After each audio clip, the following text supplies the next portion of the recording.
Yeah, we're live. Hi, guys.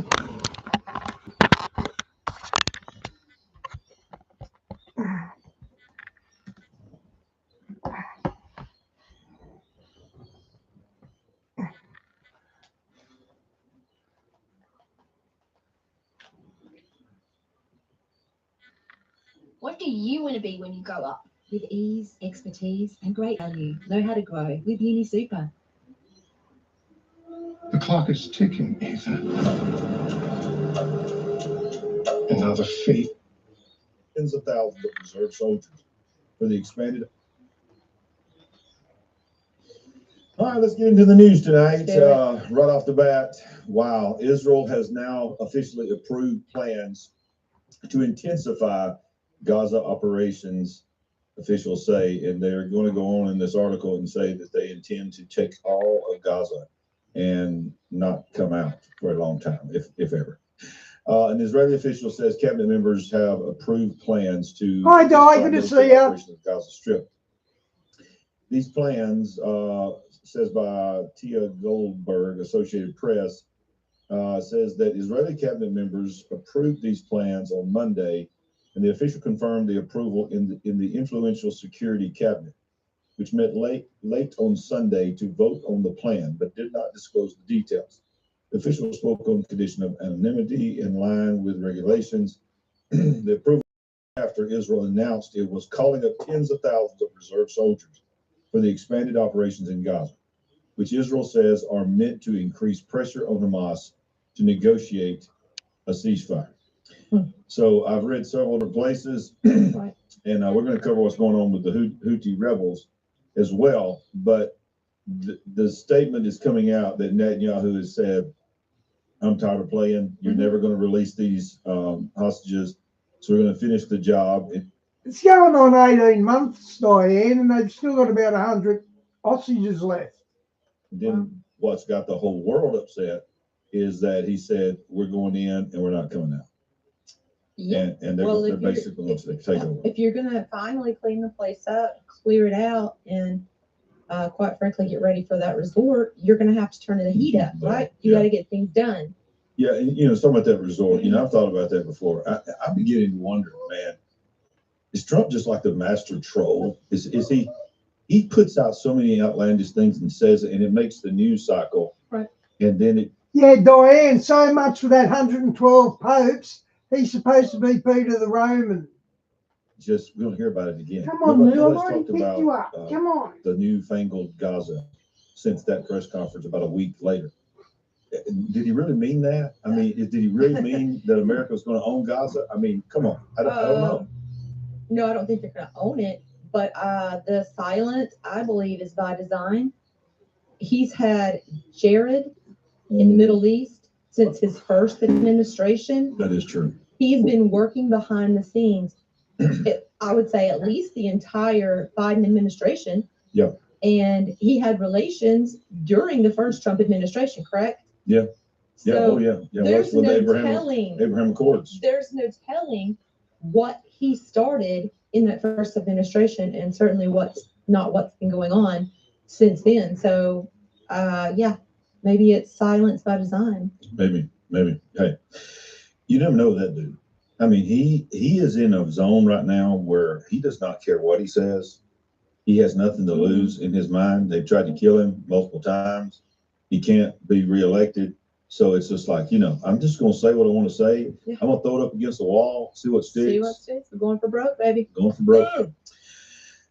So let's go back to the Middle East here. The Houthi rebels have really stepped up. Hey, Lisa, welcome to the channel. Let's stop calling them rebels. Let's call it what this headline is. The Houthi terrorists. They're not just rebels, they're terrorists. Okay, let's just tell like it is. So the Houthi terrorists threaten complete air blockade of Israel. Now, what they're meaning by this, in case you guys missed this, they finally had a missile penetrate through the Iron Dome and landed at the Tel Aviv airport. Now, it did not land on one of the runways on the outskirts of it, but Israel was shocked that they were able to get in. And of course, they're partying and excited that they got in there, and now they're saying we got in, so now we're gonna continue to go through your airport and shut everything down. So the Iran-backed Houthi terrorists of Yemen threatened on Monday to impose a complete air blockade of Israel, building from their success of landing a missile in the general vicinity of Israel's Ben Gurion Airport on Sunday. I thought they were using drones, the Houthis. In response to Israel's decision to expand its aggressive operations in the Gaza Strip that we just reported on, the armed forces declared that they will work to establish a complete air blockade of the Israeli enemy by launching multiple attacks on the airports, primarily Lod Airport, known in Israel as Ben Gurion Airport. Houthi military spokesman said on Monday.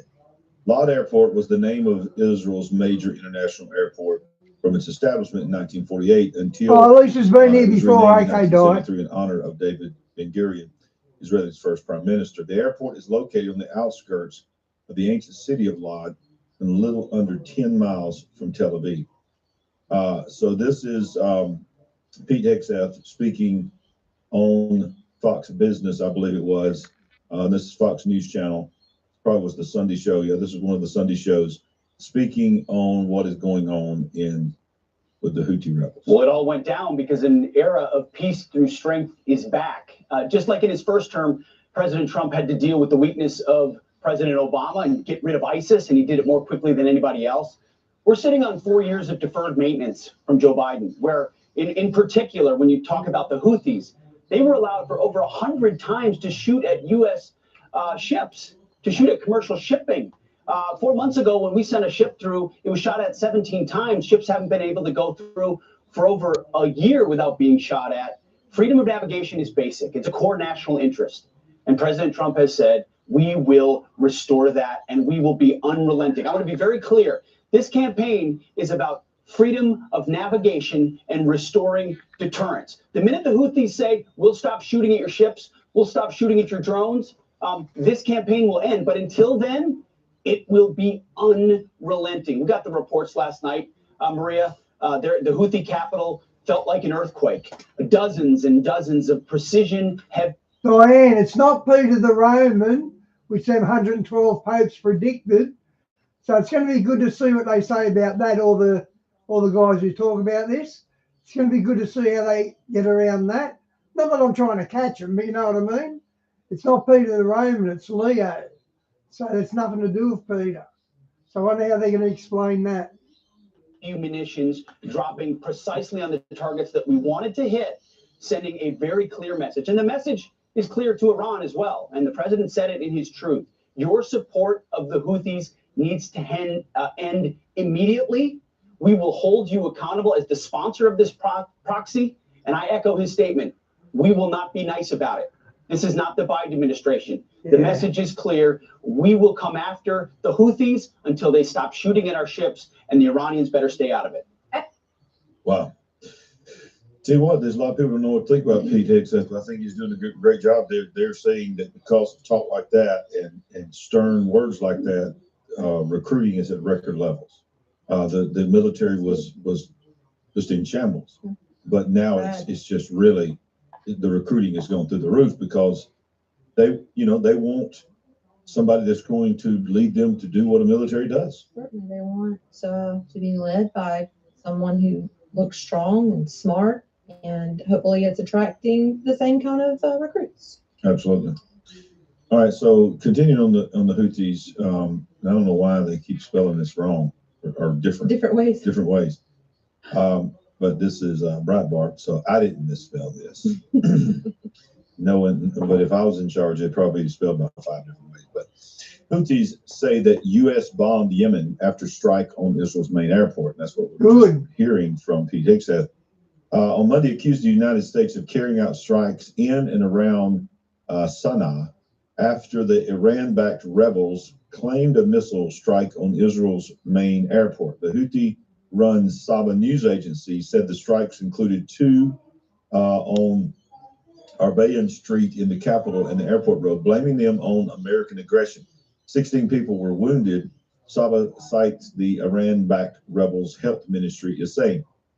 The accusation came after Israel said a missile fired from Yemen struck inside the perimeter of the Ben Gurion International Airport.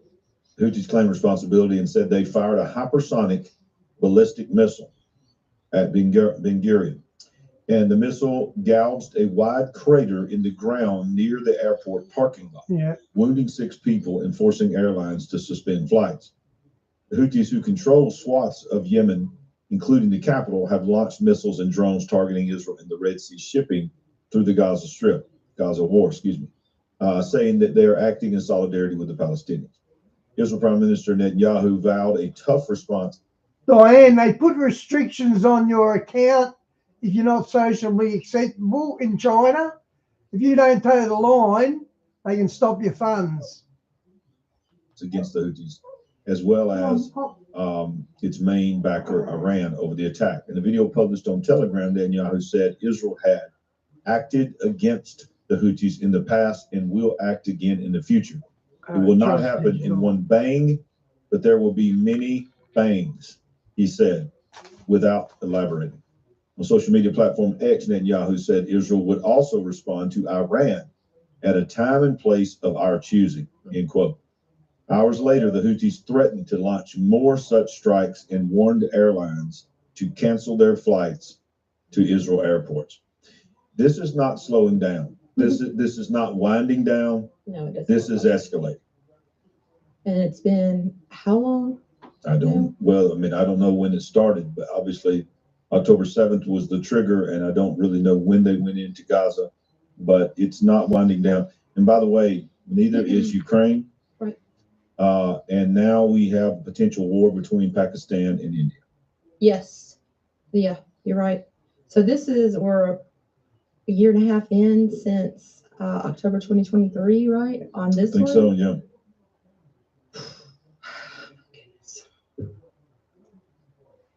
Okay. We thought it couldn't get any worse. No, exactly. So that's where we're at. Middle East, we have some of the biggest aircraft carriers that we possess. Size might not be right though.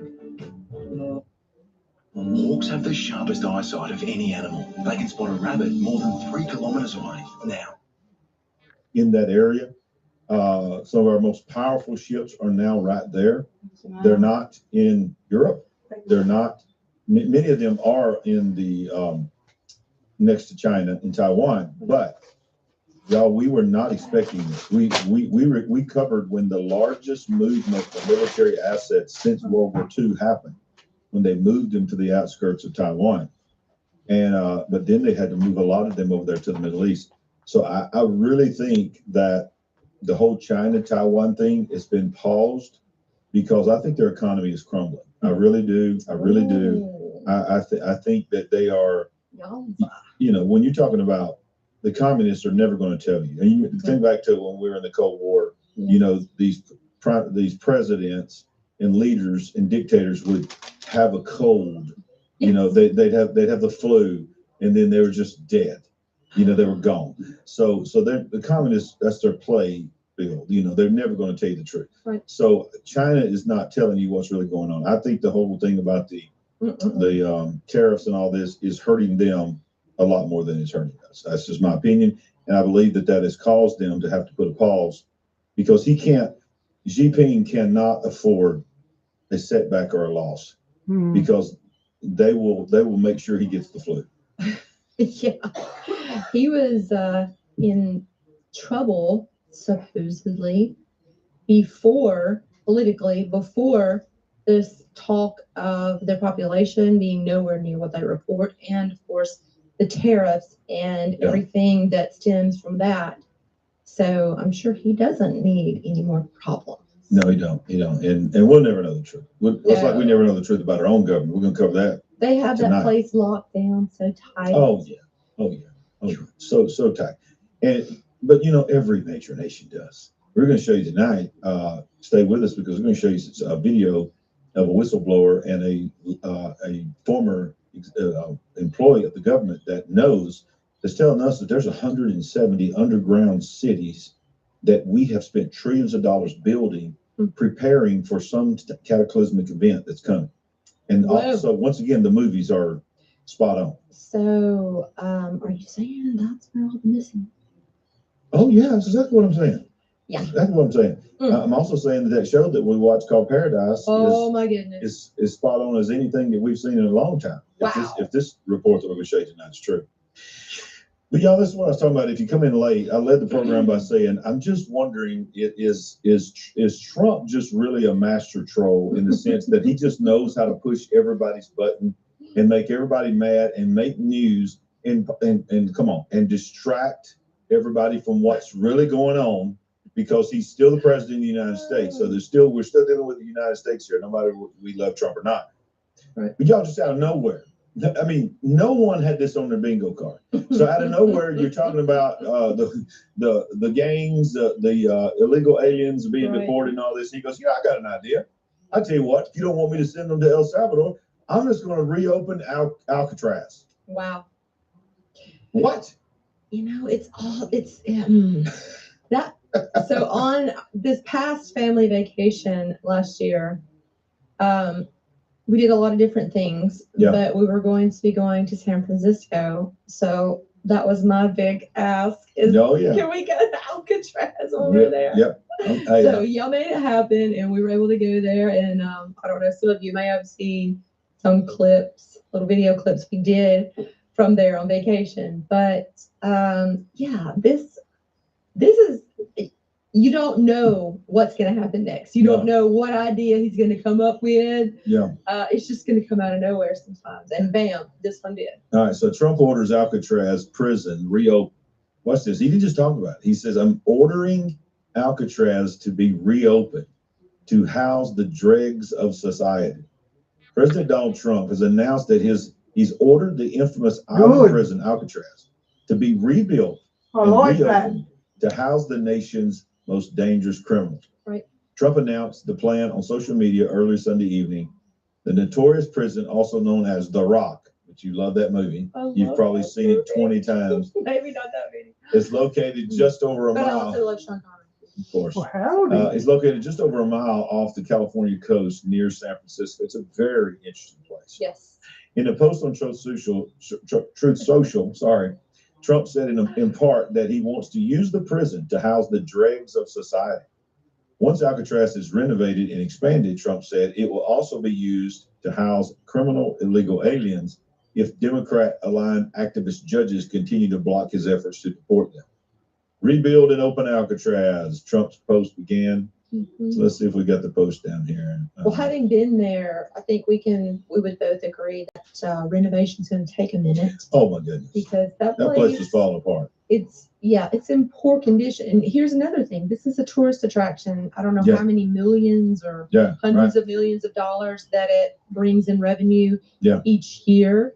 I don't know who it goes to, how that would be replaced. Sometimes places like this are run by private institutions. I don't know if the money goes directly back to the state or the county or whatever, but you know, they're not going to be happy about that. No, they're not. And it's just going to take a lot of money and a long time to get this place up to suitable standards. I even heard some people say today that he was not even really saying that he wanted Alcatraz open, that he was using Alcatraz as a model of what he wants to build if he can find something similar like an isolated island. But the truth is, there ain't nothing else like Alcatraz. That's just such a unique place in the water.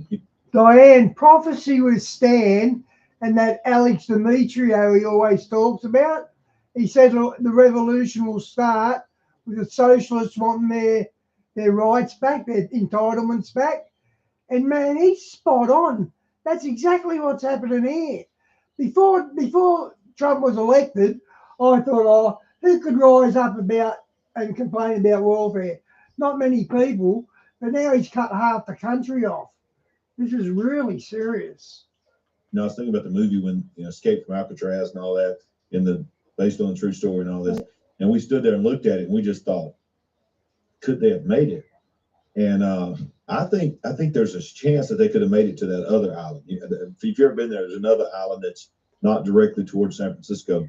But most people believe they didn't make it. But it was supposed to be inescapable. It was supposed to be the most secure place in the world for the worst of the worst. Right. And of course, it's really interesting to go through there and you see the cells, and then you have a picture of who was in there, and then you got your little thing that you walk around, the audio, it tells you who was there. There was some very, very notorious people there, some very bad people there. So this is what he said. He goes on to say, for too long, America has been plagued by vicious, violent, and repeat criminal offenders, the dregs of society, who will never contribute to anything other than misery and suffering. When we were a more serious nation in times past, we did not hesitate to lock up the most dangerous criminals and keep them away from anyone that they could harm. That's the way it's supposed to be, he continued. Wow.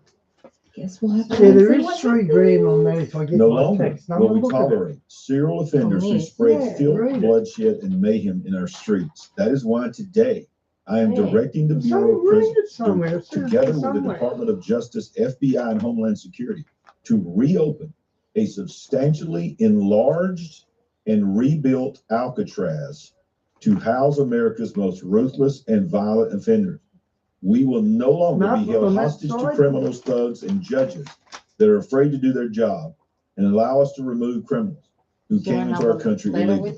The reopening No, that was of it. Alcatraz I'll will show you serve where as it a is. symbol of law, order, and justice. Oh, shit, Now, that was the wrong before one. anybody just thinks this is a joke, this What is else the is it? guy that changed Oh, here it is. a mini ocean. They call it a Gulf, from the Gulf of Mexico to the Gulf of America. There it is. This is the guy that has brought, he said, I'm Yes, going to it shut is. down the border. And literally, y'all, he shut down the border. It's 99.9% less people being captured at the border now than when he took office just a little over 100 days ago. And that's right in time for your shells to be emptied, Di. Don't forget about China and the ports all being shut. So I don't know, Sandy. Yeah. I'm sort of thinking that it won't be long and we're going to start seeing construction happening You've got to on come up and Alcatraz. Well, what are they going Do to they? do? In I don't know. large. Looks like. What, build a high rise on Alcatraz? Yeah, exactly. It's worth chasing up. It's not- Implode what's there and just make a high rise? I mean, I don't know. Okay, so if he does everything he's saying, that's why I say I wonder if he's just a master troll and don't mean this and just trying to ag him on. But he's going to plant Trump Tower in Gaza. He's going to have the Mediterranean, what do you call it, the Mar-a-Lago, or no, what do you call it? Riviera. The Riviera, Oh, the man. Riviera, the Mediterranean, and now he's going to expand Alcatraz. But yeah, I mean, I'll be honest with you, I don't see how. Man. I mean, Which one? Alcatraz. I mean, Diane, I just read that. They're kidding with the chips. What can go wrong with chips? Put a couple of different ingredients on them. That doesn't deserve a recall. I mean, who knows? But y'all tell me in the comments in the live chat what y'all think. Look, come on. But it's possible, I guess. It would take a lot of money and who knows how much time. And then you got to, I imagine there's San Francisco's the most liberal city Right. in America. there's political red tape, right?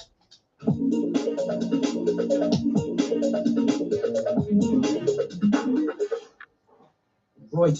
Welcome to the Palmerbet EPL therapy session. Most of you are here because your seasons were a disaster. Let's start. United, why are you here? Well, the issue is that we've been spending too much and everything needs to be cut back.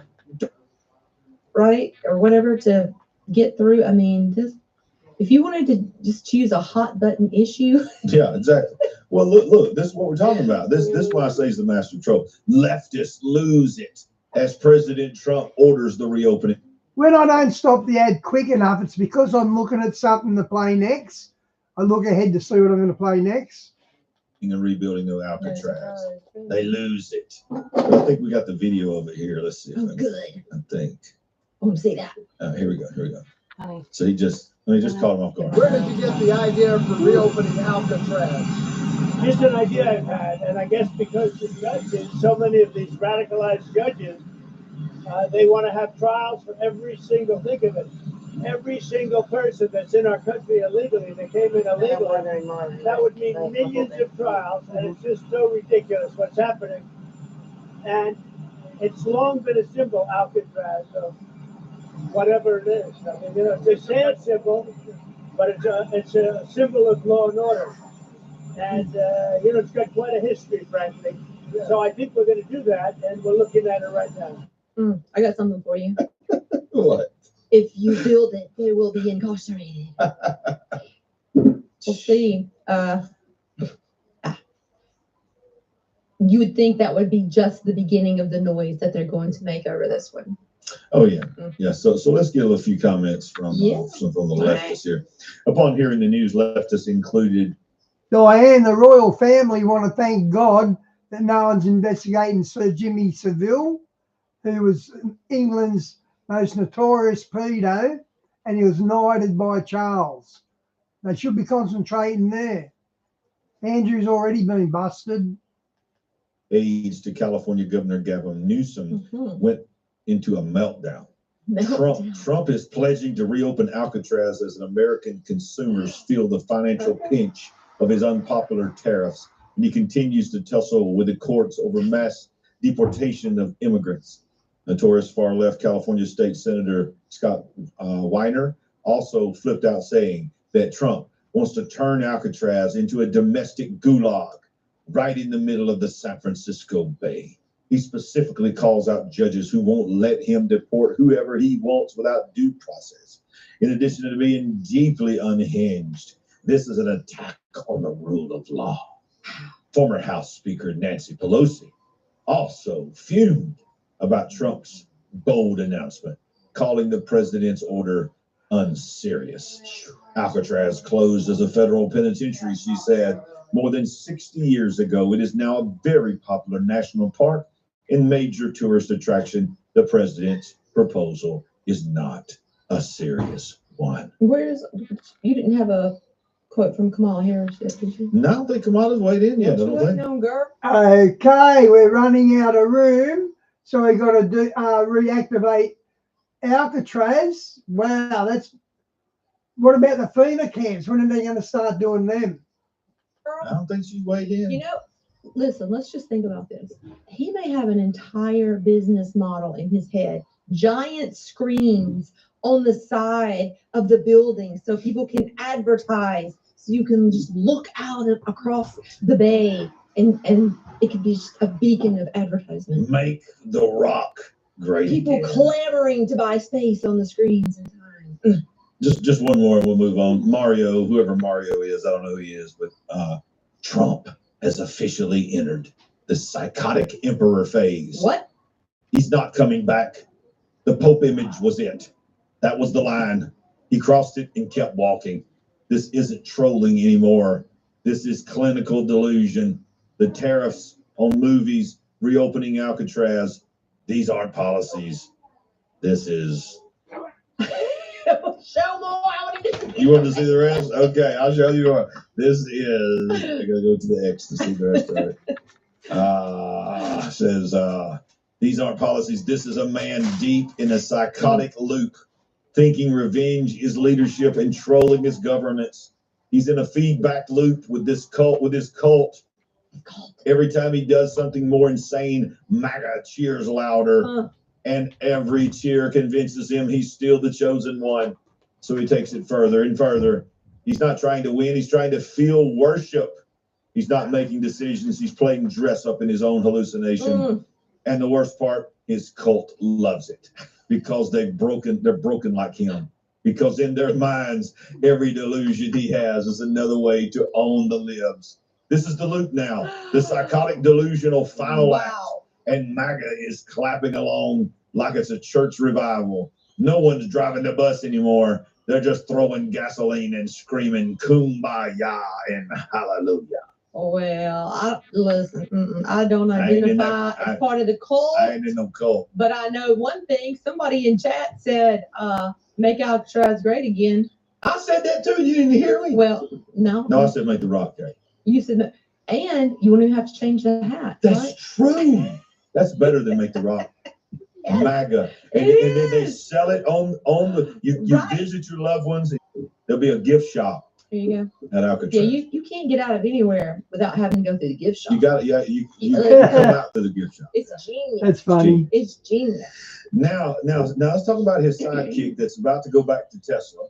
The richest man in the world, Elon Musk, his controversial leader of Doge, and And I think he's done some good while he's there. And then, by the way, he didn't get kicked out. He didn't quit because of pressure. You know, he's leaving when he said he was going to leave. Doge is not ending. They're going for 2 years, but he said he would lead Doge up until the time that he's going to leave. So there's no news about that. But he did make news this week. I don't know if you heard this. He has his own city now. Did you hear about that? I actually was reading something about that today. Ladies and gentlemen, Elon Musk has his own city. Elon Musk gets his own Texas city. Voters approve incorporation of SpaceX city called Starbase. Y'all, there's nothing bad's going to go on in Starbase City. Just nothing. There's nothing we need to be concerned about. An entire city based on AI, Grok, robots, Tesla, brain chips, and going to Mars. There's nothing. You sure they're doing all that out there? I think that's what they're projecting. Because guess what? The people that live in the city are all his workers. This is like his compound. Okay. So a remote section of southern Texas, home of Elon Musk's SpaceX launch site, has officially been designated as a city, named Starbase. The area was incorporated following a successful vote by local residents on Saturday. Of the 283 eligible voters, very small town, most of whom are SpaceX employees, 212 voted in favor, while just 6 opposed. Who are the 6? Good question. I mean, they're employees and they didn't want their own city. According to the results from Cameron County, Musk celebrated the outcome on his social media platform X, writing, "Starbase, Texas is now a real city." Its incorporated city spans 1.6 square miles, a once sparsely populated stretch of land that SpaceX began acquiring in 2012. Starbase will be governed by a mayor and 2 commissioners with authority over planning, taxation, and other municipal affairs.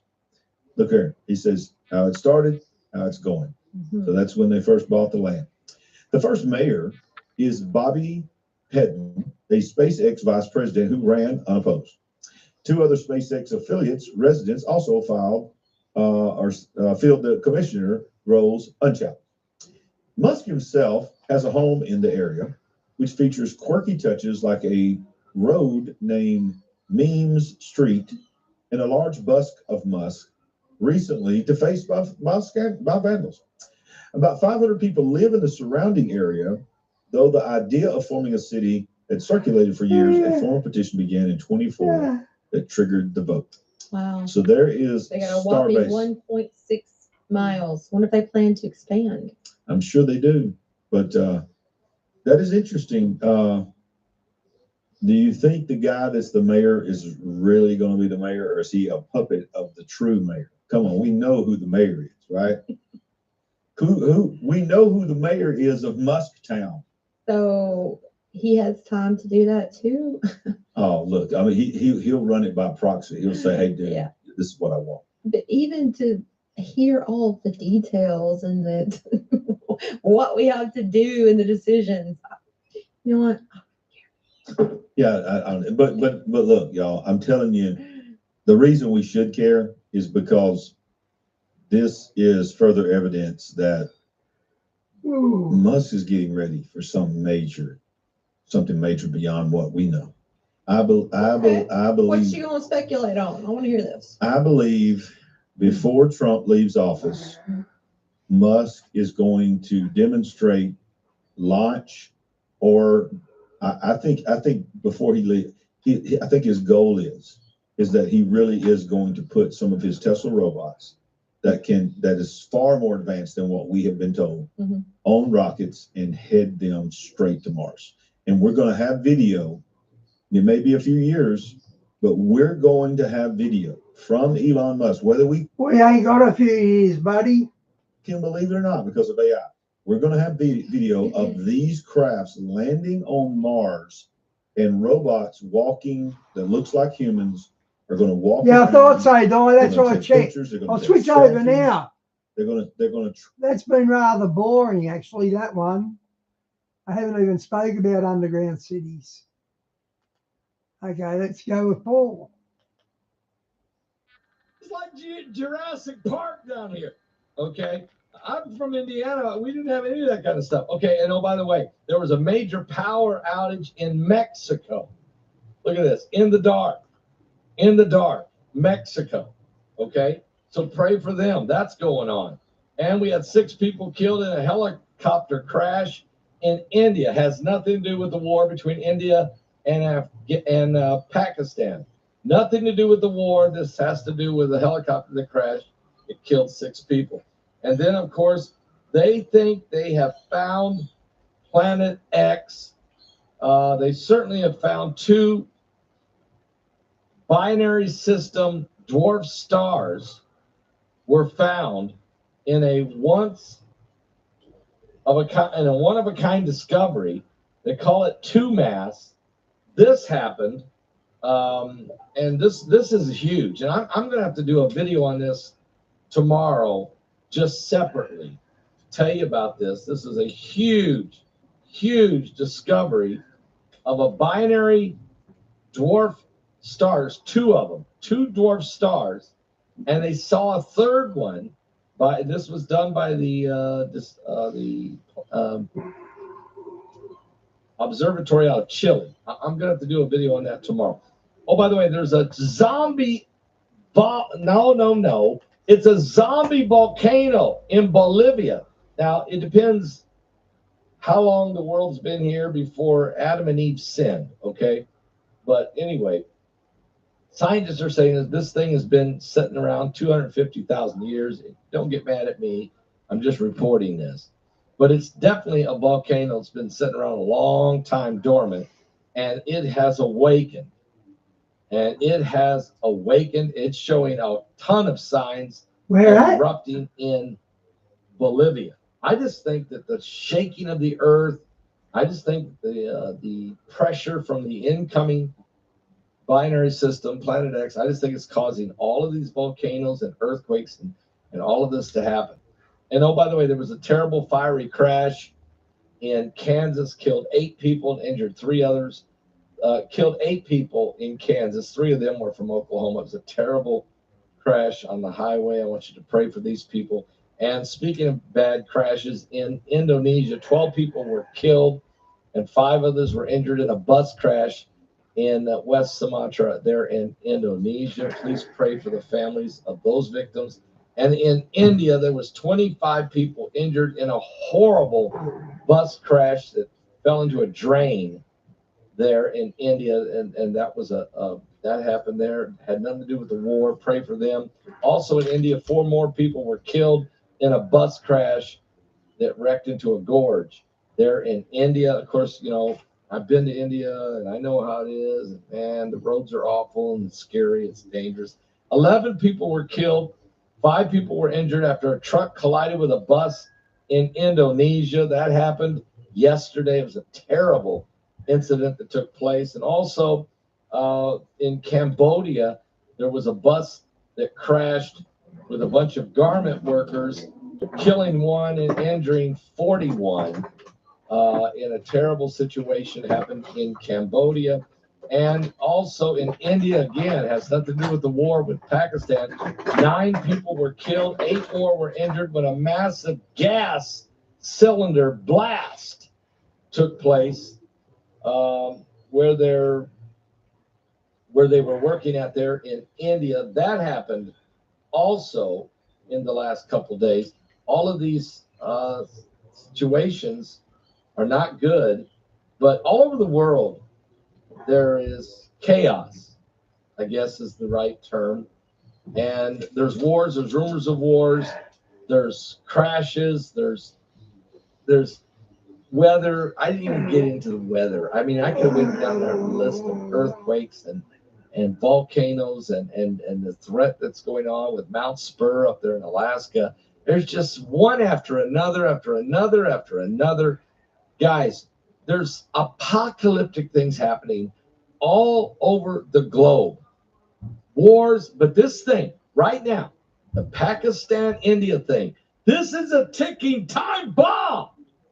And then throw in Russia, Ukraine, and then Israel and Iran, and China and Taiwan, and then North Korea's Kim Jong-un going boom, boom, boom like a little loon. And then, you know, You got the sun exploding. You got all this stuff happening. It's just tiring after a while. I mean, it's just incredible. But is there something coming from some other galaxy? Is there a planet X? Is there something happening? And what about at the Vatican? Maybe it's good news. I mean, let's let Pope Leo get in position and see what he's going to do. I mean, I'm just going to say this. The new Pope has given hope to the Catholic people. And as I said, we as Christians, no matter what denomination you're of, you're under the banner of Jesus Christ. I don't agree with everything, of course. And denominations all have disagreements on different doctrinal issues, but we have to agree that we're under the blood of Christ, and the enemy is against us. The New World Order is against us. The beast, this beast kingdom, the Antichrist, the false prophet, they're all going to be against us, the believers in Christ. There will even be false prophets and false Christ among us who will be against us. But greater is he that's in us than he that's in the world. We are conquerors, more than conquerors through Christ Jesus, who strengthens us. And so, Mike from the World tonight, I hope has a great encouraging word for us on the things we're dealing with, but certainly we're dealing with this India-Pakistan situation. These are two nuclear countries. Yeah. If you look at Israel and Iran don't have a nuke yet. Well, they probably have 3 or 4 people, but maybe you can't deliver them yet. If you look at Russia and Ukraine, at least Ukraine doesn't have a nuke yet. When you look at Pakistan and India, they both got nukes. And this isn't a good situation. We're hoping that Mike from the World can give us some perspective. It's really interesting how all this is happening at the same time. New Pope of Rome, United States and the United Kingdom with a new trade agreement, which is so. He's right. It's all coming to a head, isn't it? So good that both countries are praising each other over this, and I think the stock market's going to respond positively. But I think more importantly, I think American and British connection is going to be strengthened, and soon the United States is going to do a deal with Canada, and it's going to strengthen that relationship. I could see when the new Canadian Prime Minister came in, that he and Trump, even though they kind of pushed one another because they're negotiating, you could see that there was a deal in the making, and they're right now negotiating. If you actually saw that video of Trump talking to the Canadian president, before it starts, the Canadian president looks at the camera and winks like a smart ass, like, what should I do to Donald Trump next? It was really bad. So I think that you're going to start to see one after another coming into play. Someone asked, is Mike from the World going to be with us tonight? Absolutely. Matter of fact, any moment, we're going to get a call from Mike around the world, and we're going to be asking him about these situations that are certainly huge situations. Someone just went into the chat room and said, Mike's not coming in. Of course, that's somebody who just doesn't have a clue. Or wanted to cause division. Certainly he's coming. But let's be honest, Mike has been dealing with incredible, really incredible issues globally. Joining us from somewhere around the world is Mike from around the world. Mike, how you doing tonight? Good. What? 2 minutes late. No, it's 2 minutes. No big deal. There was people panicking. There was people chewing their fingernails off. I'm like, calm down. Mike's a busy man. How you doing, Mike, tonight? Doing pretty good. All right, Well, Mike. where do we begin? Well, we got to start with we could start with Rome, but I'd rather start with India and Pakistan. Oh, what a place. What a Wow. what a Mm. conundrum. Can you tell me? I mean, these are, you know, I know that Israel and Iran, that's a big deal. I know that Russia, Ukraine, that's a big deal. But India, Pakistan, they both got nukes. Yeah, they do. And what makes it worse is at the root of this issue, there's a faith dispute. You think it would be terrorism or something like that, right? Right. There's a faith dispute on both sides, Pakistan and India. There are groups within those countries that have essentially started this, and both were out of somewhat of a faith revenge type strategy, which is unfortunate because now it's grown. There were they're called Hinduism extremists, and they have been doing things they shouldn't be doing, and they're both a danger for India. India doesn't want to really talk about them, Right. because somehow they have to get them under control.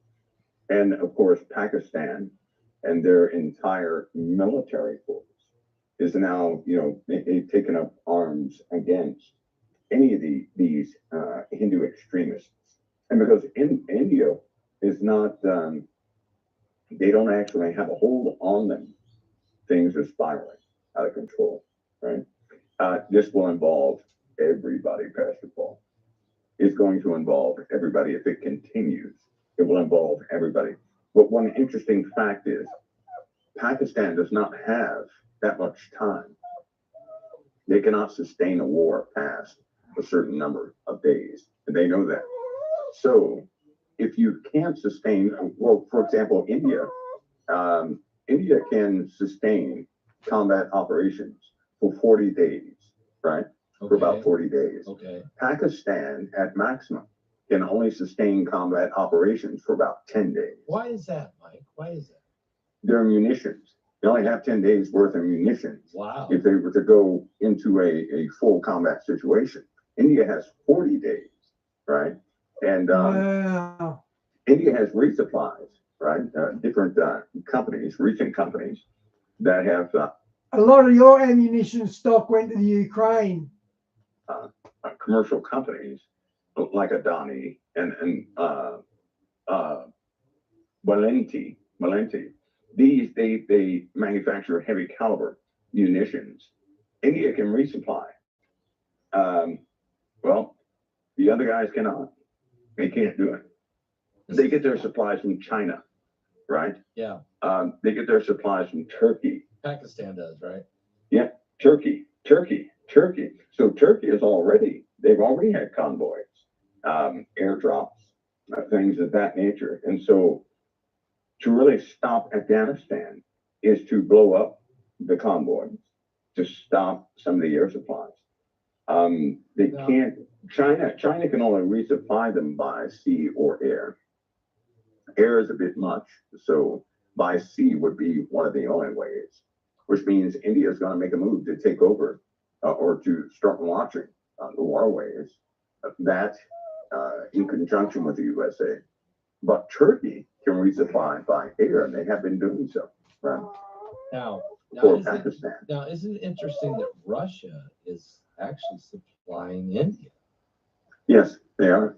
Yeah, because India is a big interest of Russia, Yeah. right? It's a big moneymaker, so to speak.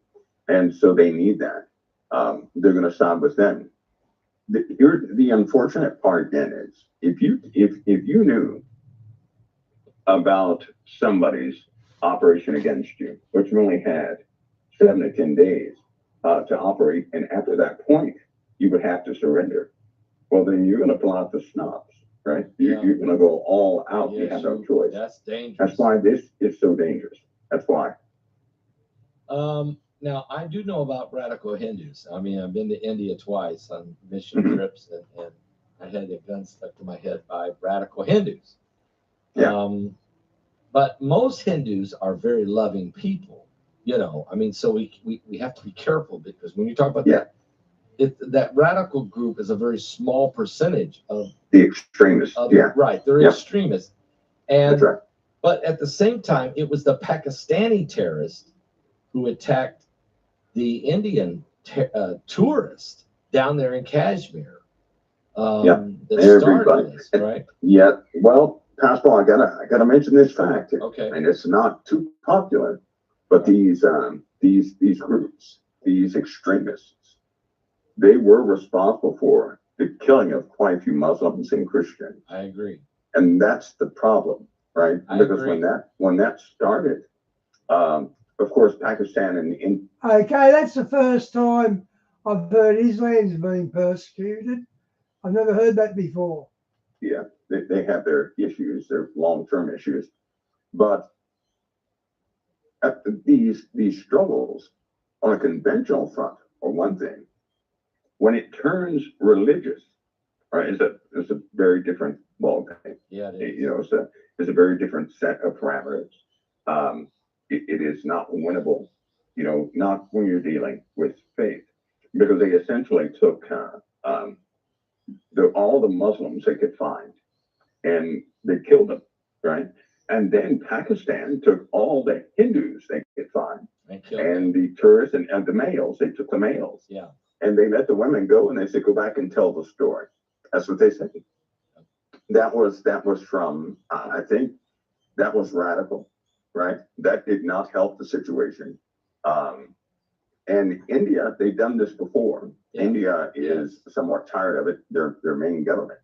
But they have something called the Cold Start Doctrine. What does that mean, Mike? Well, the Cold Start, if you go back to the 2000s, when the parliament was attacked in India, they had something called the Sundar Sheet Doctrine or operation. That's where India would mobilize at the border, but it would take up to 40 days to mobilize, right, during that time. Because it took so long, they could not end the terrorist operations that were taking place in Pakistan. So now they have a Cold Start Doctrine, and essentially what that is they have formed battle groups within divisions. So you have all the elements of the armed services that can muster in less than about 5 days. At the border, that's everything. So it's a smaller element of the armed services that can muster in 5 days and go into Pakistan, right? Getting certain targets. And then when they get in there, they'll negotiate with Pakistan and say, hey, if you stop this, we'll let you have this back and this back and that back. So it's a fast action insertion, which is the Cold Start Doctrine. Here's the problem. The Pakistani generals, plural, and some of those families they know about, they already know. They know the plan. They know the timetable, right? So if India amasses on the border, they already know what's going to happen, and Pakistan will hit them where it hurts. Yeah. Right? There's no good. This is where media dangerous. Makes a huge mistake. You can't publicize operations like that. No. Because when your enemy knows, of course they're going to counter that, right? So essentially, their doctrine or how they're going to perform their operation is known by the enemy. And if it takes place, first of all, I'm telling you, they've got nuclear weapons. They have the fuel. They have the targeting systems. They are essentially ready to go. If that happens, the small grade tactical nukes, that conversation has come up both in India and Pakistan already. So both sides are prepared to use tactical nukes. And a tactical nuke is a much smaller yield than a normal, ICBM. But it's still going to give off radiation. It's still going to cause long-term problems, right? They're just a bit more manageable. But to even talk about that, now India, to give India credit, they want to do everything they can do not to go to war.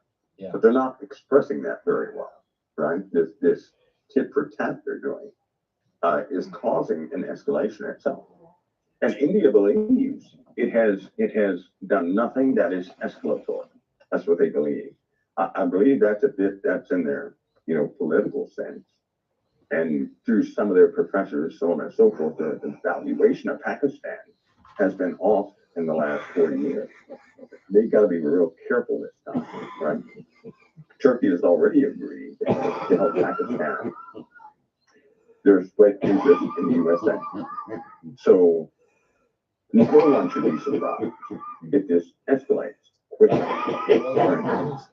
And I know that you're saying is exactly right. In 1997, when I went to India, the first time I went there to preach a crusade there and to preach in smaller churches, the villages, and what have you, it was at one of the crusades I did, which was about 3,000 people came, and I was speaking. I had an interpreter. But at the end of the message, 4 Hindu policemen that I didn't even know were there came up and walked up onto the platform, and one of them stuck an M16 underneath my chin like that. And I didn't know what in the world was going on. And they took my Bible and took my passport. And what it was is I was holding an outdoor meeting without a permit. But actually what this was, I was in the state of, that's today, it was Orissa then, it's now Odisha. Yeah. Where a lot of radical Hindus live. Yeah. And so now we paid them off. They let me go and it told me in 6 days be out of the country. Well, in 2007, on Christmas Eve, they attacked that area. I had helped build 3 churches. We had 25 churches in India at that time. I had helped build 3 of them with the help of my people and followers. But on Christmas Eve, they burnt down 24 of the churches. They left 1. And they burnt all 3 of the churches I had been involved in, helped build. And they killed 3 pastors. And the 50,000 Christians ended up in refugee camps. And this was done all by radical Hindus. Yeah. So when you say that there's a radical Hindu problem, there definitely is.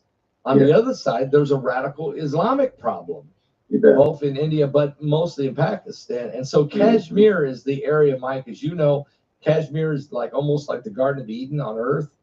And they're fighting over this, but it's more than about that beautiful land, isn't it? It's about religion, isn't it? Yeah, it is. And now it's come full term because Pakistan, under the banner of Islam, right, is making moves. This has attracted the attention of Turkey, of Iran, of other nations that are devout to Islam. So we essentially have an Islamic issue, and I'll tell you something with the addition of Saudi Arabia, right? We're going to have a Muslim type of tug of war that's about to happen, right? Which could well, be let's even talk worse. about that because President Trump is going to Saudi Arabia next week. Do you know anything about what he's got up his sleeve there? With well, when you're dealing with the Muslim faith, and you have any combat situation that's essentially faith-based, there's no conventional end to it. There is no peace treaty. There is only a faith solution, right? And so if some sort of succession could be made between Sunni and Shia, and some type of an agreement, that would be the only way to actually get things under control. The problem here is desperation. Pakistan does not have that long. They cannot sustain long-term operations. And again, I hear you. When you push somebody into a corner and they already know they're going to have to give up within a specific amount of time, to them, it's do or die. It's one of those scenarios that no one wanted. Nevertheless, it's taken place. And so everybody is on board. Everybody's involved. Right. I mean, everybody is involved. Trump seems to be siding with India. Is that maybe because he's trying to put a big look, he signed this big deal with UK today, and I think that's a very positive one for both countries, United States and the United Kingdom. Listening to Trump talk, listening to Prime Minister Keir Starmer talk, they both felt real good about it. I know Trump is trying to do a big deal with India because if he does a huge deal with India, he could kind of push China in the corner, puts pressure on China. So, but at the same time, and Vice President J.D. Vance, his wife is Hindu, and she's her family's Indian descent. So, but you can't just go siding with India because Pakistan's a dangerous. As you said, Pakistan is more dangerous because they don't have a long-term conventional warfare ability. They just That's right. throw the That's nuke. right. Just throw the nuke. That's right. Or threaten Yeah, the nuke. because they're gonna have to either surrender, right, or get themselves over to some other authority anyway. And so when they're facing, it'd be like a person. Say you only had 3 hours to defend your home against a thief, You'll throw right? the bomb. Well, if you only have 3 hours and your doors are going to automatically open at the third hour, you're going to have to make some pretty stark choices right before that third hour, because you'll lose everything right. if you just continue to bide your time. So in this case, I'm not picking you up Pakistan every has to 2 do minutes something. again. they're going to How have to about do your something, last or time? they're going to effectively surrender everything, Now, right?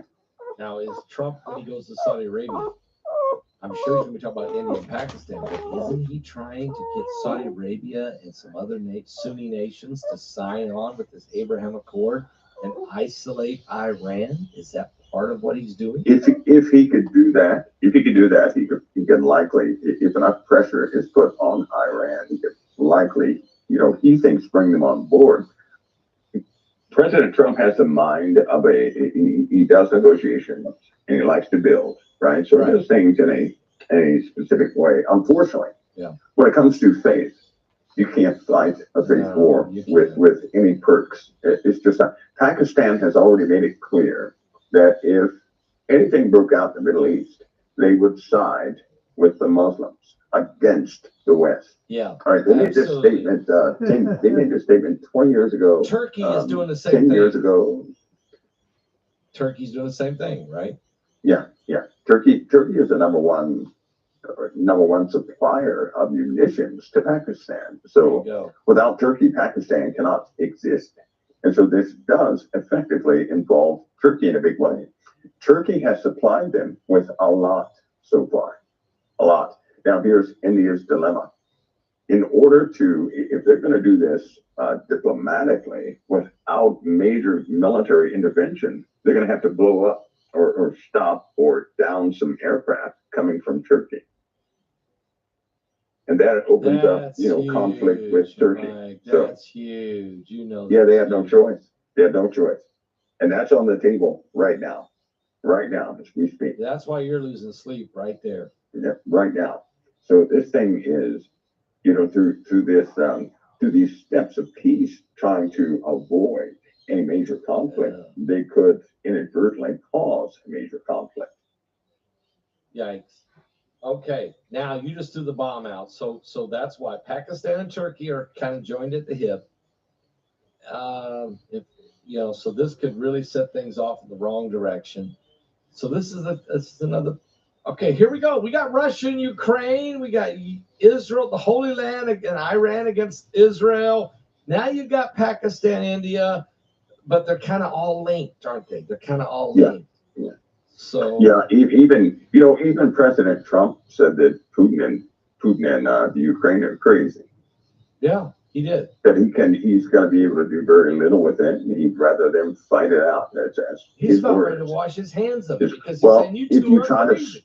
if you try to stop one, the other one will take full advantage, right? And if you talk to the other guy, it's going to happen on the opposite side. So he might wash his hands of that situation and somehow ensure it does not spill over into other places. But again, you're dealing with Muslim tensions between, essentially two different Muslim ideologies here. They're starting to rise. Now, but Mike, if Trump washes his hands of it, Russia takes Ukraine. Because if we don't fund Ukraine, Russia takes Ukraine. Am I right?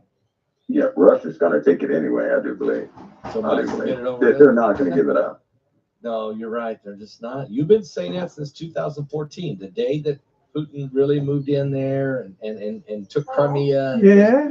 Using the little green Yeah, I men do have. in Eastern Ukraine. I'll never forget. I was in Jamaica preaching a revival, and I did a Thursday night show with you. And you said, by the way, oh shit, they'll never leave Ukraine. You said they'll never leave. Russia will never leave Ukraine, and Russia will never leave Syria. And it's been Yeah. 11 You two years. sneak and one they're later, still don't in get both caught. places. Oh, no, Yep. no. From the naval base in Oh Syria. man, don't you So, carry yeah. on if you get well, caught. this thing is really, building. It's building. It's You're right. You're dead wrong. slow like raindrops, but it's building. Do you believe that Russia will eventually take Ukraine? I do. I do. Will they do it I do. during Trump's 4 years, or will they wait till after? Oh yeah, they're doing it now. And in fact, as soon as he talked to Zelensky, right? Yeah. And Zelensky launched an attack, Russia then counter-launched and took more territory. So But we signed There a you deal. are. We signed a deal with Ukraine. I mean, we're going to get the precious metals and the coal and the gas. Oh, did we just make that deal and then we're going to get out of the way and let Russia take the rest of it? I mean, is that? well, yeah, and there's another prospect for lithium and minerals that is a little better than Ukraine. So, as resources open up, Trump's eyes are going to open and say, hey, we don't have to be involved with these soon. They're going to Wow. they're going to do what they do anyway. Yeah. Yeah. So Okay. that's truly a no-win scenario. Yeah, It is. I know you're right. Enough, Okay, let's talk about something enough, else, Mike. all right. Okay, let's go to the Vatican. There's a new pope in town. He's an American, Mike. He's an American. I mean, and I'm just gonna ask you a question. J.D. Vance, my fourth cousin, showed up and met with Pope Francis 5 hours before he died. I mean, I know it seems, it's kind of, and then there's an American Pope. Will you If stop somebody has a showing note, my is Trump dog? involved? I mean, I'm not saying. But is there anything going on here? I tell you what, when you think about their election process for the Pope, when they get all those leaders together to actually make a decision, they wasted no time. Sure did. They wasted no time to elect this guy. Okay. I think it's because That's pretty true. They only went to that conclave for 2 days. Sometimes it can take 2 weeks or so, eh? they see the world's condition.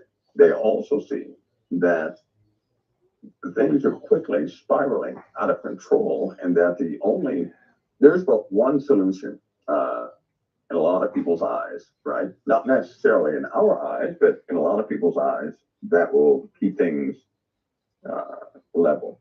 And that is that the world right now fears or cannot predict President Trump, right? If you true. take notice, the world's not doing a lot. Countries are not doing a lot because they cannot read President I Trump. can't read So that, man. that's a big advantage of the USA. So why not have things consolidated in the USA with a president where nobody can read? But my biggest caution is this. It's after President Trump that gives me, now that really makes me Yeah, lose that's what I sleep, worry about too. because there's so many things being put in place. Now that's okay with a person who is a real estate developer, who does things by order of business and peace, okay? But we know he's not going to be there forever, No, right? no. And so if a lunatic comes in following him with all that power, it's over.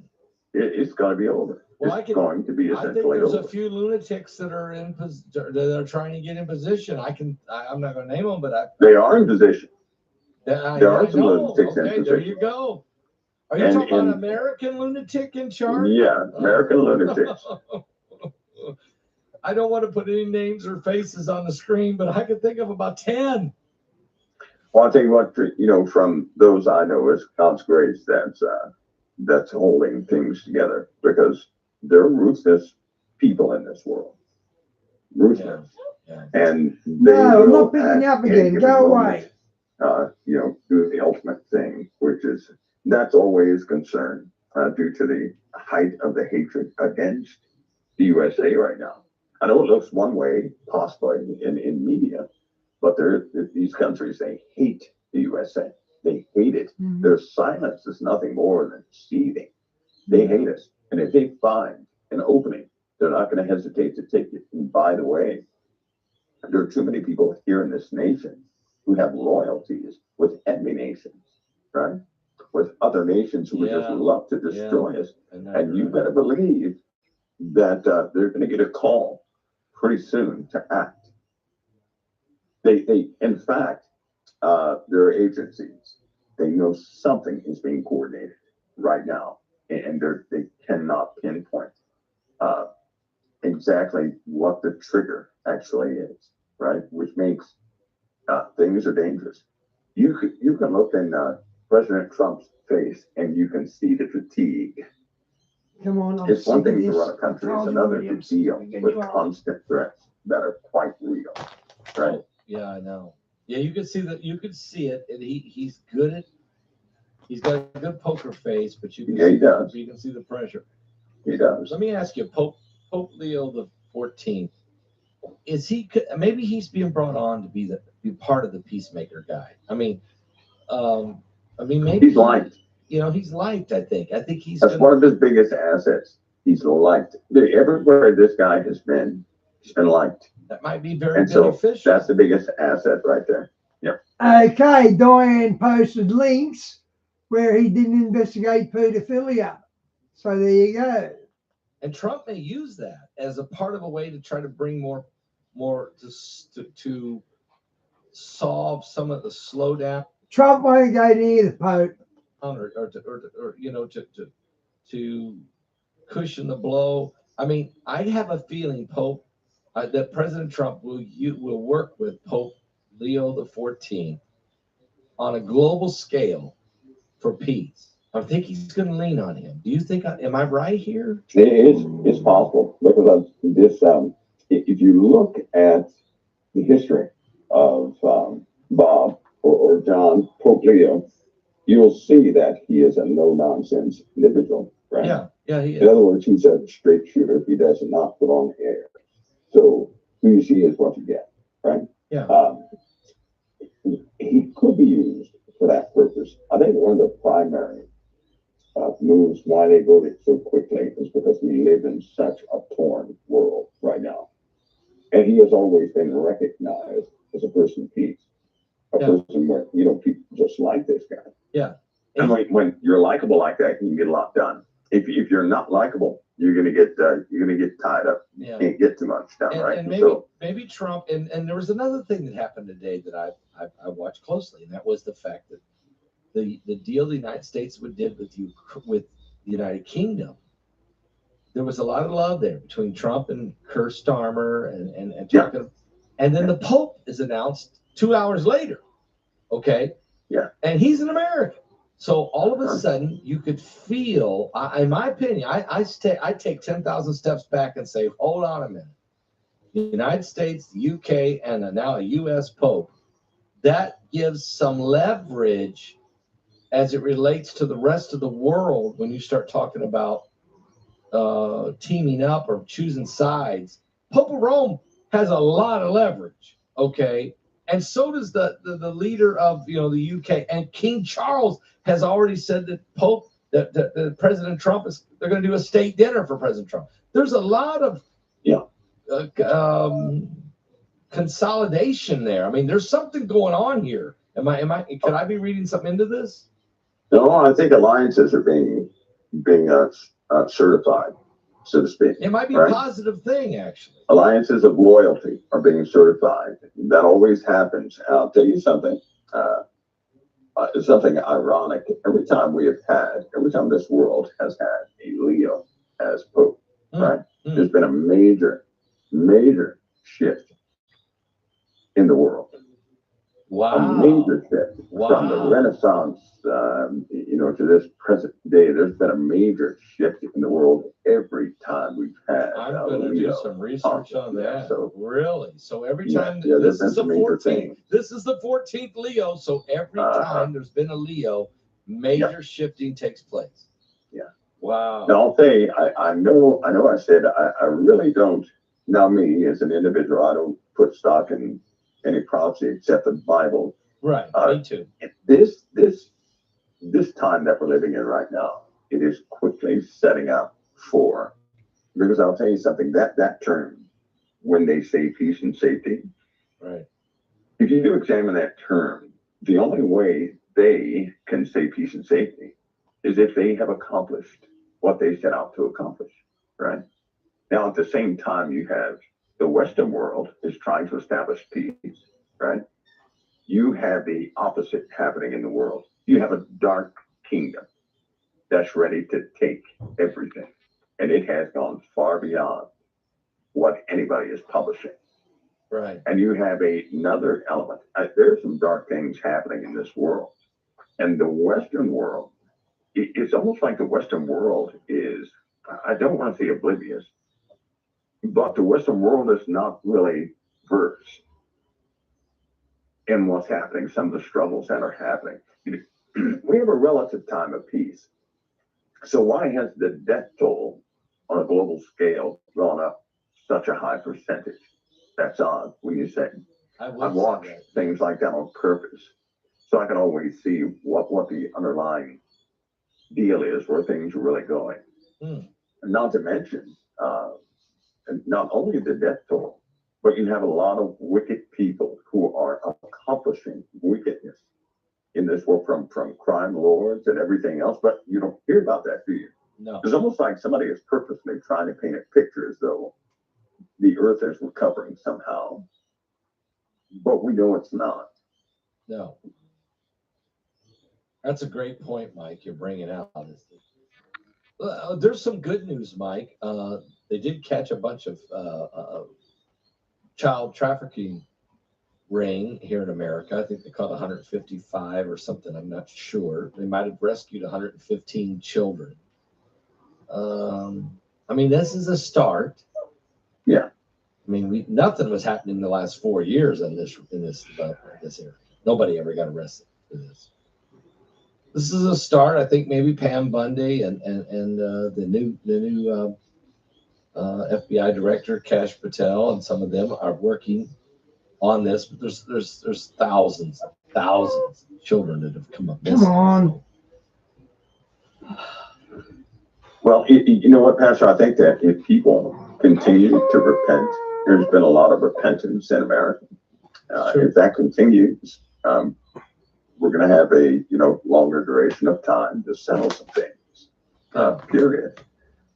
If that ever changes, of course, the obvious will take place, because darkness is already there to swallow up everything else, right? Yeah. So, but the Western, the church is important right now. Amen. Amen. It's very important right now, because you have a lot of people who are turning to faith right now. There's a big shift happening right now. There's a lot of people turning to Christ. I mean, a lot. They recognize what's happening in the world. They see that potential. At the same time, if that continues, the Lord will be gracious, because he already said that if his people humble themselves and pray, turn and seek his face, he will turn and heal the land. Amen. If that continues, but you have the opposite side of the world who is ready to plant their flag, and I'm talking about the nation of Islam is ready to stand up all the way, right? Yeah. I'm showing right here. This is on my Troy Anderson and I. We wrote the book Revelation 9/11. We also started a free newsletter every day. It's updated every day. It's called RevelationWatchers.com. And Troy wrote a great article here on the end time harvest. There was 7,752 people baptized Saturday in the state of California, in the largest baptism service ever in California history. This just happened. 300 churches came together, and people came to the ocean, and they baptized them. Over 7,752 people. I mean, this is incredible. This is the kind of thing you're saying. A lot of people are starting to come to Christ. This isn't just in America. This is, I'm glad to see that's America, but it's globally. I mean, there is an end time harvest, even though there's all this wickedness and evil and wars and Mike, can you talk about the planet? I mean, look, the sun. I was about to say, Pastor, there's a purpose for the end time harvest. Okay. It takes place before everything falls apart. So when people start seeing the end time harvest, you better get your bags packed, because that means something is about to happen to the earth. The Lord said that he would, there'd be the latter rain, right? Yeah. But the latter rain comes Okay, we're heading right in the tribulation. We all know this by now. Where's the pre-tribs rapture? I don't think that's going to happen. It was right before the closing of all things. Wow. And so the children of God have to be secure before this breakout happens. Amen. And we've had the threat of a breakout for some time now. We know things are not going right. The weather's not going right. The land masses are shifting all over the place. Cracks are opening up. The ice is melting. Animals are changing. The poles are moving all over the place. Atmospheric conditions are altering. We have celestial phenomena that makes no sense. We have threatening celestial phenomena. They know it's coming quickly. And we're not looking at, 4 years. Forget about that. You're looking at about 1 year, 1 to 2 years for our first, upheavals. And the sun is burning up all of its fuel. Its chemistry is actually changing, right? Yeah. And no one, they need to talk about that more and educate the public on what that is, because people are going to begin to get scared when the sky is golden. The helium? I mean, are you talking about burning up the helium, or is that something different? Well, not only that, the chemical change is tracked by optics, right? Because every photons are released from chemicals at a certain intensity, right? And they track those intensities to see the changes in the sun. It's kind of like looking at a black spot. That black spot in the sun is not, it looks like a hole, but it's actually a place that is a bit cooler, right? Than all the other places, which means there's a lot of magnetic anomalies taking place in that area. The sun is still hot all over, but they can detect chemical changes also. And they know the sun has massive chemical changes. But not only that, Jupiter is changing with the sun, and Saturn is changing with Jupiter, right? So you have all these changes that are synchronized, which means the true cause is external. Here we go. If you have Jupiter and Saturn and Neptune and all these big planets all changing at the same time the sun does, then you have an external influence affecting all of it. Uh-oh. And we got to talk about that. That's part of what this webinar is about. Out of this world, we got to talk about it. I mean, this binary system is affecting not just one planet, the whole solar system. All of them. That's right. If you pull the data from Jupiter and Saturn and you chart the data out of those changes with the sun, they correlate. That they're happening at the same time. So the sun generally affects the planets. So the Earth changes after the sun does. But in this case, Jupiter changes at the exact same time the sun does, right? So that tells you, that's a clear indication that something external is affecting our entire solar system. And it will continue to do so. Mike, you've talked about, and I want you to save it for the webinar, but I know you've mentioned the other day, I just dropped the microphone when you said it, the void. Is that, and just asking a question here real quick, is that got anything to do with this binary system thing? In part. In part. It's not pleasant. That's why it's going to be in the webinar. Okay. It's not pleasant. Pastor, it's a lot of people have a theory on some of the strange happenings on this earth, right? Okay. As they continue to declassify documents, as people are, they're freed from their NDAs and certain oaths.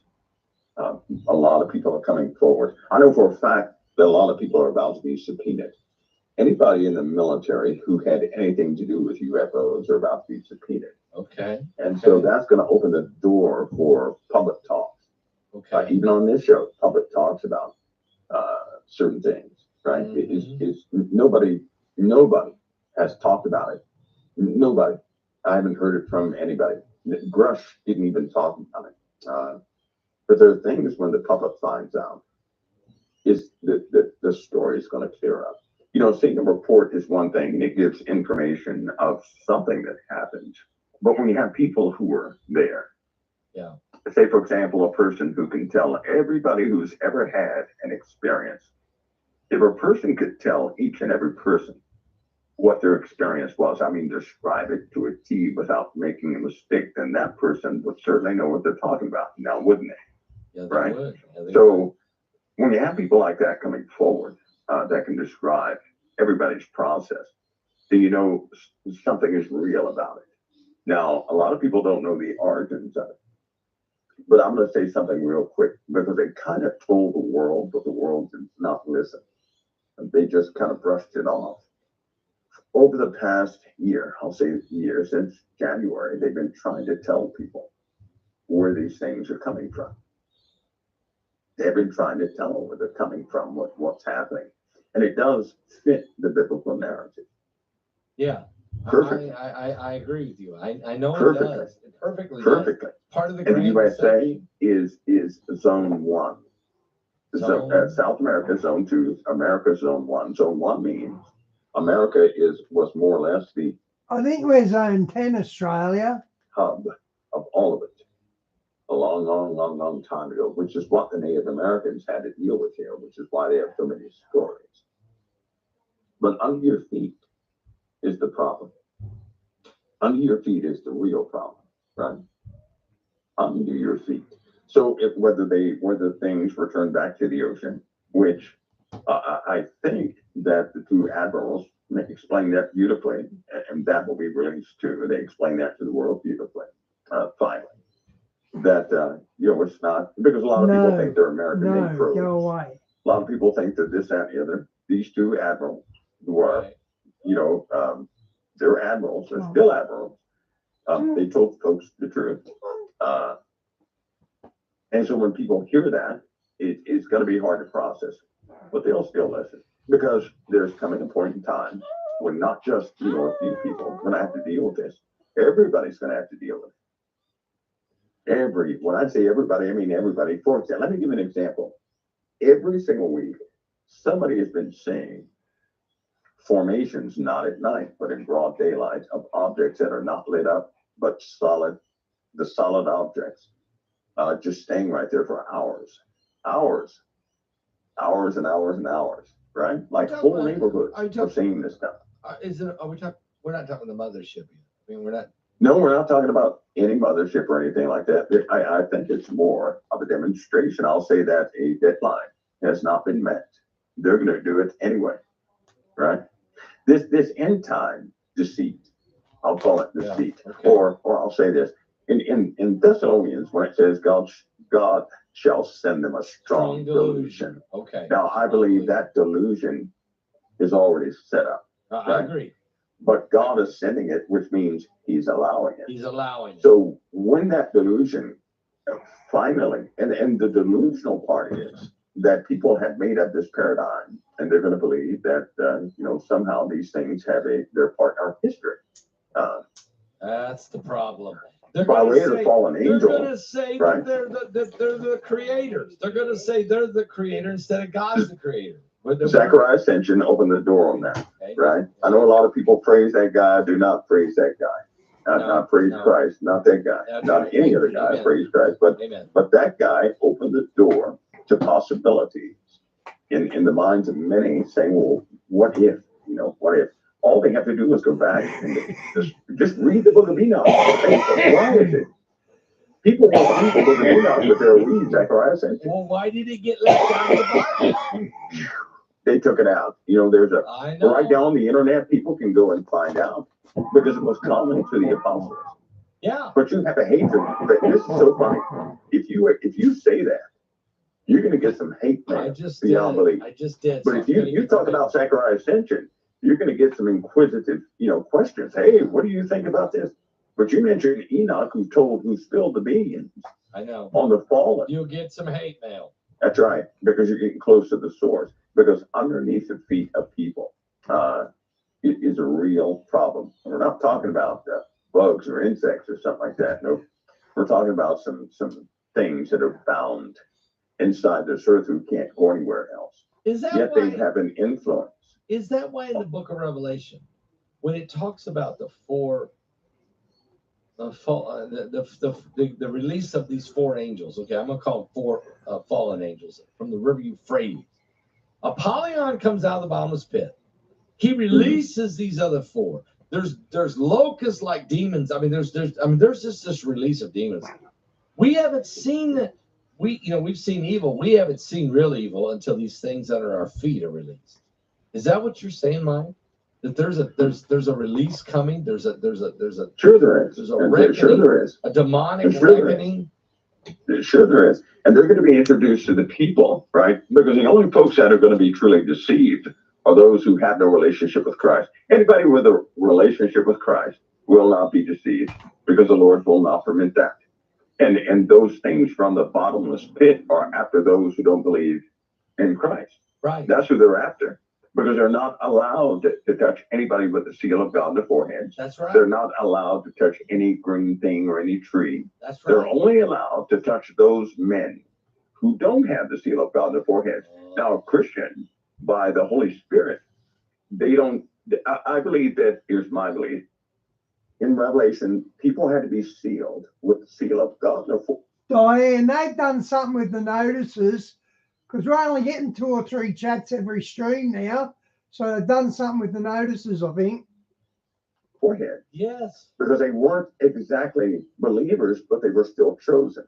And I believe that's part of some of the Jews when they receive their sight back, when they start, when they truly receive Christ. They keep 104 right now in Israel. They keep 144,000. They have a group. Yes, and they it's do. comprised of young men who are not polluted.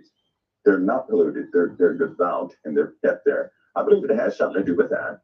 I believe that those who believe in Christ are already sealed by the Holy Spirit, as Jesus has mentioned. And so those things that come out of the bottomless pit, they don't want anything to do with a Christian. They come to torment those who did not choose Christ, right? That's right. Because That's right. they can't. God says in Revelation that it was commanded them not to touch anything else but those folks who don't have the seal of God in the forehead. Yeah, and so they're going to get they're coming loose, but they're going to go after those who are part of that strong delusion God said, because God said He will send them a strong delusion that they would believe a lie, that they all might be damned who loved not the truth but had pleasure in unrighteousness. Right. So full reckoning is coming, and no one has escaped. No one has escaped, and that bottomless pit will most certainly open. And woe to those folks who played around with their salvation. You're right, Mike. You're nailing it, and it does say that, folks, in the Bible, and it tells you that they can't harm those who have the seal of God in their forehead. That means they've been born again and they've been washed in blood. They've had the Holy Ghost. They've been filled. I wonder if we'll be able to see the mark of God. Will it be like a cross on your forehead, or will it be internal? They've been filled with the Holy Ghost. They've had the seal of God, but they will hurt those who don't. They will, and it will be a very dangerous time, and it's coming. I mean, we're on the brink of it, Mike. We're on the brink of it. We are. You know what? I think that there's a Diane, I try to go at 10:30, but sometimes I've just got things I have to do. But if I go at 10:30, they keep it at the same timeline. But something's happened because Mike's an hour early as well. So you must have changed your clocks. phenomenon that's been happening. Now, I'm going to say this, and I guarantee you'll get emails not from everybody, but people in your audience. There's a common dream that's been sweeping this globe in about the last 10 years. And it is the people who have this dream, Pastor Paul, know nothing about what they dreamed about. Diane, I'll keep trying to go at 10:30. They dream that these jet black things fall to the earth in the middle of the day, right?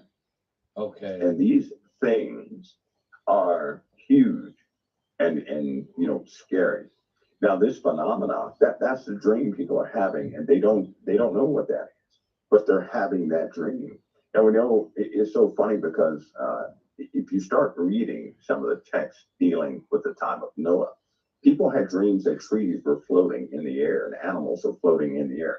Well, what they were actually seeing was trees that were submerged underwater, right? And animals that were submerged underwater. They couldn't Okay. discern that it was water. Okay, They just okay. saw everybody started dreaming about this. Kind of like a lot of Christians have had dreams about water. But the black things, these big black things that were falling to the earth, people have been seeing them. And most notably, they wouldn't dream about a bunch of them falling, but maybe one falling. And it would confront the individual, and automatically they would know this thing is not to be toyed with. This thing is dangerous. Now, I think it's been tracked 40 plus thousand people have had this dream unknowingly.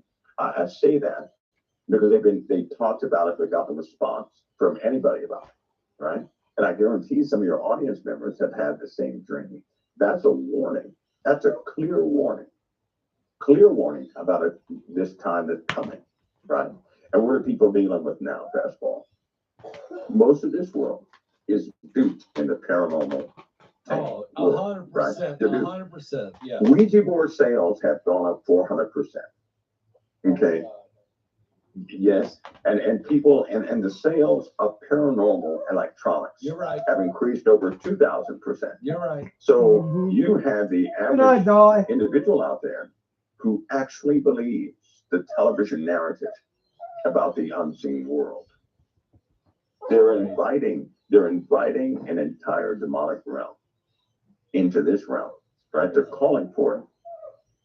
And they have these people that are doing that, they have no mindset for salvation. None. Because they totally believe in the instruction given by television ghost shows. Yeah. Yeah. And I believe that people are seeing things as a consequence of that. Well, they are, especially these ghost hunters and people that are involved in the seances and Yep. Ouija boards, and Yep. they're inviting, they're opening these gates, these portals to hell, and they're opening the gates of their heart. This is the big one. Yeah. When you Yeah. open the gate of your heart to this stuff, that devil will come in, and he'll come in and he will abide in you. He'll take Yeah. possession of you. I believe that's also part of strong delusion. It is. Pastor is It growing. is. And your statement about, we're at the brink of this, absolutely. We're Amen. absolutely, because you have half the world, a revival is most certainly happening. And for the other half of the world, they're descending into this mindless stuff. Yeah. Yep. Being deceived. And the Bible tells us in the last days there'll be these great, Jesus said there'll be great. First of all, there'll be false Christ and false prophets. And we've seen these guys coming up now from everywhere. But there's also the strong delusion that goes out. And I think Paul said the mystery of iniquity doth already work. It's already in play. And do you think, Mike, that the Antichrist himself is lurking somewhere close? I do. I do. You know what? There's some unnamed candidates Okay. from places I look at. The reason why I say that, because in Daniel it says he comes up from a small people. Yeah. And Right. in the Bible, the insignificant things are normally utilized as these big, they have these big moments. Even if they're conquering evil, God always uses the simple things to confound the wise. Like Right. David he had a weapon that anybody could have had, and he picked up the most insignificant item in creation, a stone, to kill a giant, right? Yeah. You're right. And so things like that happen, but you've also had tyrants that have come out of nowhere, and they came from small groups of people. Well, you have these radical groups that are gaining ground in the Middle East, unfortunately. They're gaining ground around the world. And so people are now listening because of social media. A tyrant can actually sway the minds of many on social media. Pastor, that's why we had college kids, right? During the Israel Hamas happening, we had college kids cursing Israel and feeling sorry for Hamas in America. Oh, it's crazy. Because of social media. Yeah. It's So, just crazy. That's your marketing window, and it works. My point is, it works, and you can amass a great following by social media these days, and these guys are doing it. They're doing it. They're doing it. this guy that we just talked about here recently in the last couple of weeks. You know, he's been out there a while, but he's just now catching fire, and he's causing. He acts like he's the Mahdi. He's gaining sympathy. Yeah. Oh yeah. In the Western world, of all places. Unbelievable. This is going on. Mike, this has been fascinating. I mean, it's been a real fascinating broadcast tonight. But I mean, it's been so prophetic. It's been so real. Okay, guys. God bless. See you tomorrow. Right now. It's a right now word. And we're in the end times. I think that people need to understand